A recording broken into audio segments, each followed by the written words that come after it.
Bonjour, bienvenue à vos 10 minutes juridiques avec le cabinet avocat Landau Associés par VK. On va parler de la protection fonctionnelle, du statut de l'élu tout à l'heure, parce qu'il y a une proposition de loi qui a été définitivement adoptée, bientôt la loi, et une autre qui commence son parcours parlementaire, mais qui devrait aboutir. Il y a un soutien transpartisan, donc chose importante. Mais tout de suite, les brefs de la semaine, avec en matière d'agents, le fait qu'en matière de temps de travail, le report des heures non effectuées sur l'année suivante n'est pas légal. Et que les rémunérations entre congés spéciaux et activités rémunérées ne peuvent pas totalement se cumuler, nous dit la Cour administrative d'appel de Nantes. Et puis, une décision de refus d'accident de service peut, sous certaines conditions, faire état d'éléments pourtant couverts par le secret médical, nous dit le Conseil d'État.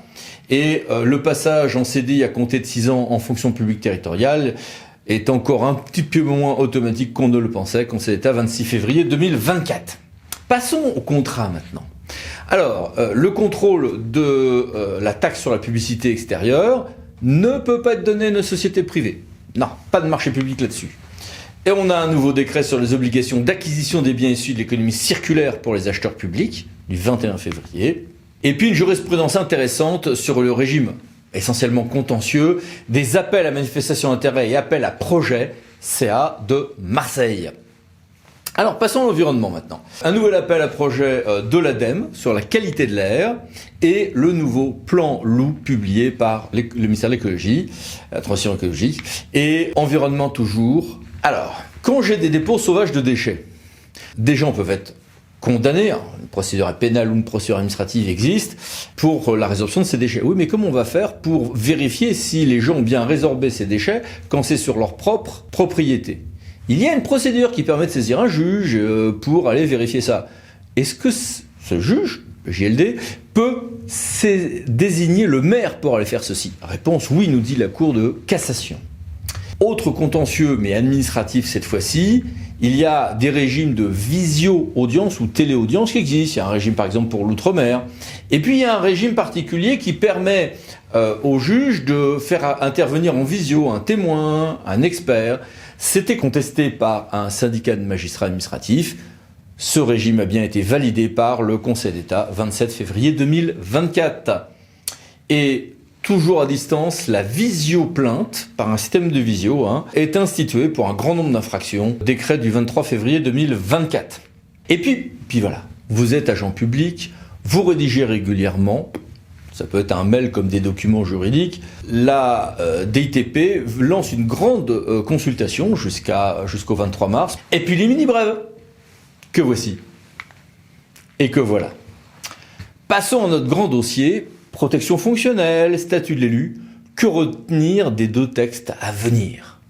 Alors, un premier texte a été déposé par François-Noël Buffet et Françoise Gatel, à qui nous serons tout à l'heure, et d'autres collègues en mai 2023, qui visait à rendre plus automatique la protection fonctionnelle des élus sans délibération dans certains cas, renforcer des peines encourues par les auteurs de violences dont les élus seraient victimes, un dépaysement d'affaires au contentieux qui concernerait les élus.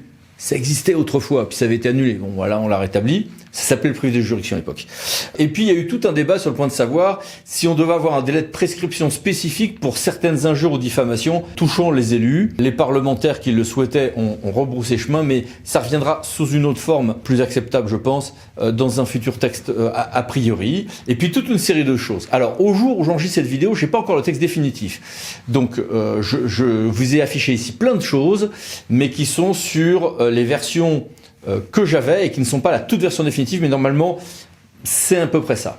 Et puis, il y a un autre texte sur le statut local qui a été signé par la sénatrice Gatel et d'autres élus transpartisans avec beaucoup de choses. Alors, il y a des choses sur le droit à congé maternité pour les élus à la suite d'une demande évoquée par la maire de Poitiers, mais il existe déjà un régime, mais qui posait des problèmes et qui est incomplet.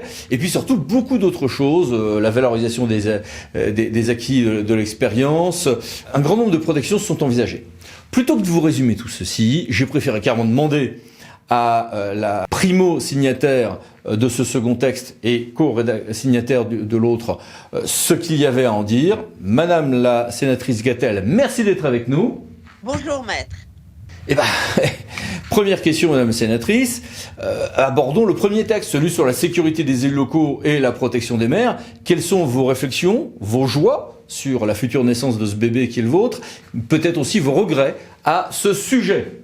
Ce texte de la protection des élus qui vise à la renforcer a été validé en commission mixte paritaire. C'est une excellente chose puisqu'il vise à renforcer la protection des élus suite aux nombreuses agressions dont ils sont victimes et notamment à aligner les peines sur celles qui sont encourues en cas d'agression sur des personnes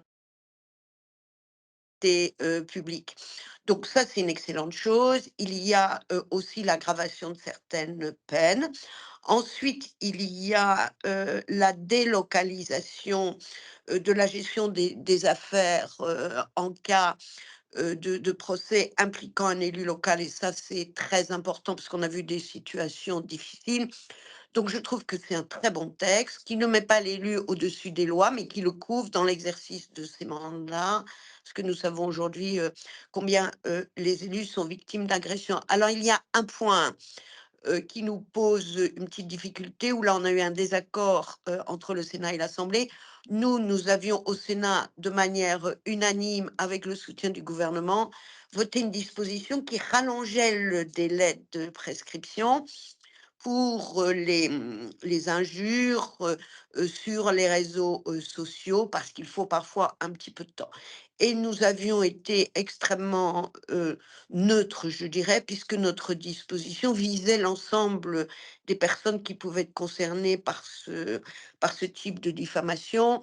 L'Assemblée a recentré uniquement sur les élus, donc ça a posé un problème. Il y a eu un tollé de la presse, donc cette disposition n'a pas pu être adoptée. Je pense il faudra veiller à reprendre ce sujet parce qu'il ne s'agit pas de mettre en cause la liberté de la presse.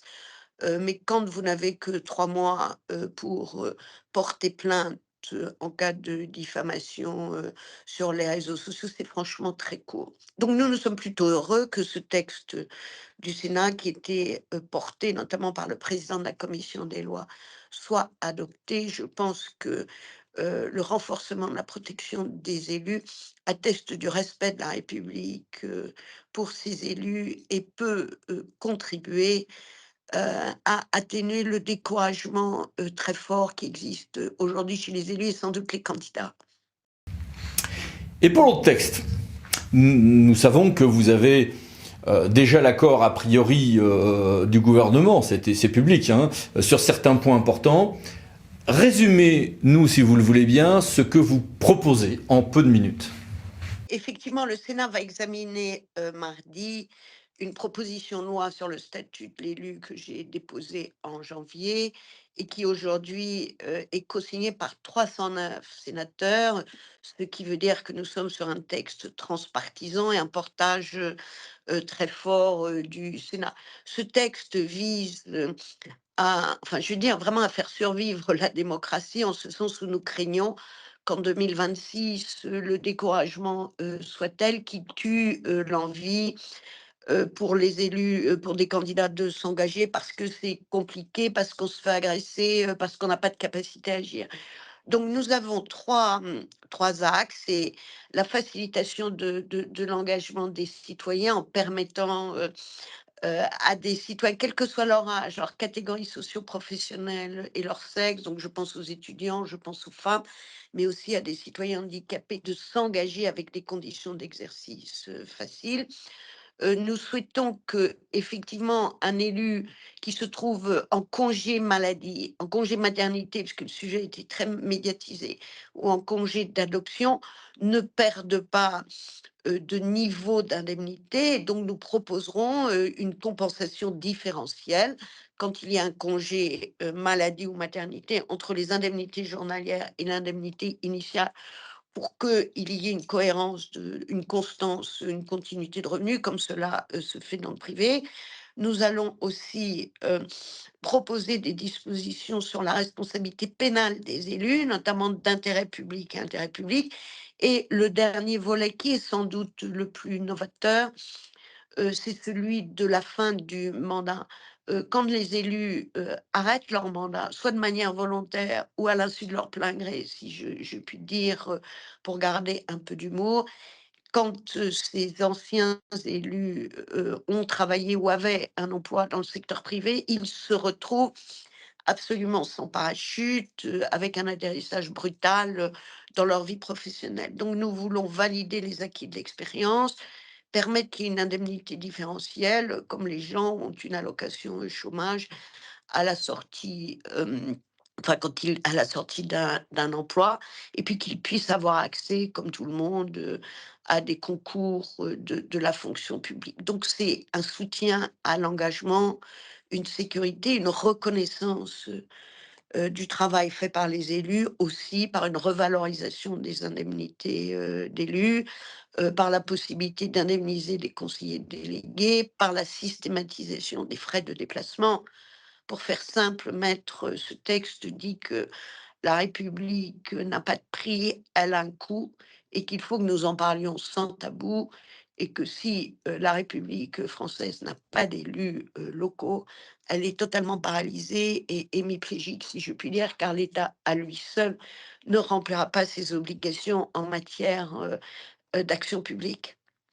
Oui, et l'avantage de l'élu local, c'est qu'il a porté de baffe des citoyens, donc ça l'oblige à rester concret. Et ça l'oblige à avoir des résultats. Absolument, maître. Bien, merci beaucoup madame la sénatrice, Merci maître, au revoir. et merci à vous. À bientôt pour une nouvelle vidéo, les 10 minutes juridiques, parlant de associés pour VK. Pensez à vous abonner, c'est par là. Merci, au revoir.